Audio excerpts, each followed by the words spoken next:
How to fix text is pixelated or not displaying properly in Windows. 1. Use default resolution and scaling. 2.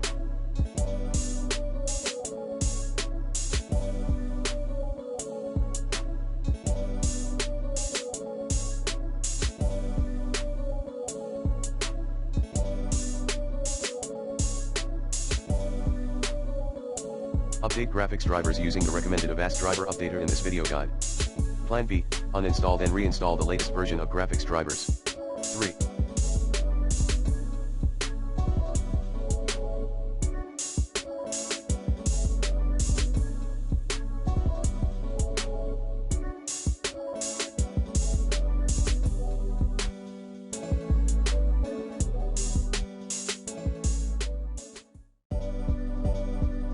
Configure performance options.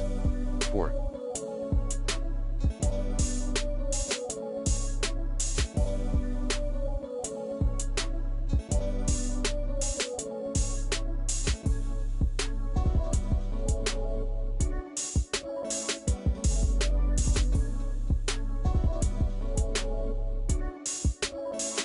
Replace the HDMI cable if needed. 5. More tips. https://support.google.com/chrome/ Fonts appear blurry in my apps. Enable disable display scaling on high DPI settings. Reboot your PC. Use XP Explorer.